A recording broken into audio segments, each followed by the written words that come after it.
Why you feel the need to defend yourself. Phase 1, recognition. You notice it after the conversation ends. Not during, not in the moment. After, you replay what you said, what you should have said, what you explained. Even though no one asked, you weren't arguing, you weren't emotional. You were justifying, explaining your tone, clarifying your intention, defending what you meant instead of what you did. And the uncomfortable part? You do it automatically now.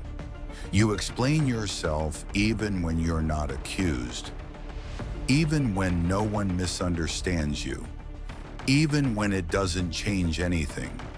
And somewhere inside, you already know this. People who feel secure don't explain this much. Phase 2, where it started. This habit didn't come from confidence. It came from experience. At some point in your life, being misunderstood felt dangerous. Maybe it led to conflict, maybe rejection, maybe silence, maybe withdrawal. So you adapted.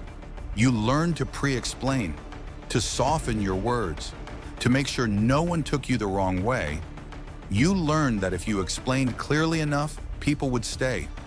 Listen, understand. That belief stayed with you, even after it stopped working. Phase 3, the illusion of control. Defending yourself feels productive. It feels like clarity, like responsibility, like maturity. But here's the illusion. You think explaining gives you control over how you're perceived. It doesn't. People don't change their minds because you explain better. They change their minds because they already respect you. And when they don't, no explanation ever lands. That's the part that hurts. Here's the realization most people avoid. You're not defending the truth. You're defending your place, your relevance, your acceptance, your right to belong. That's why silence feels risky. Phase 4, why silence feels dangerous. When you don't explain yourself, your mind fills the gap.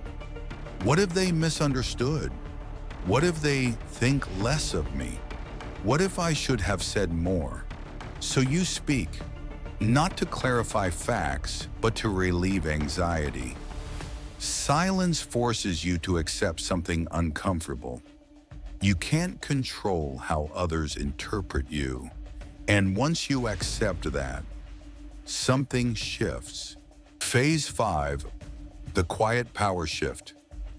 People who don't defend themselves aren't arrogant. They're grounded. They've learned this difference. Misunderstanding is uncomfortable. Over-explaining is exhausting. So they choose discomfort. They let people be wrong. They let silence sit. They let perception pass. And what happens next is subtle, but real. People start listening more carefully, projecting less, respecting boundaries they never announced. Not because of strategy, because calm confidence doesn't chase approval. Phase 6, the cost. Stopping explanation feels lonely at first because you're no longer performing safety.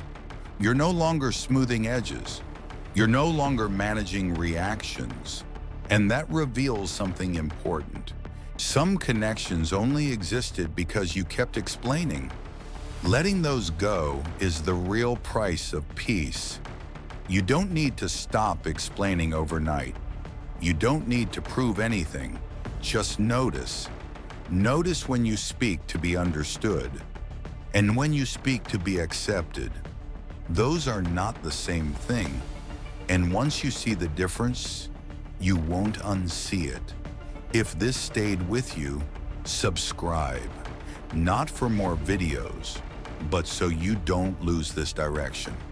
The next one continues where this silence begins.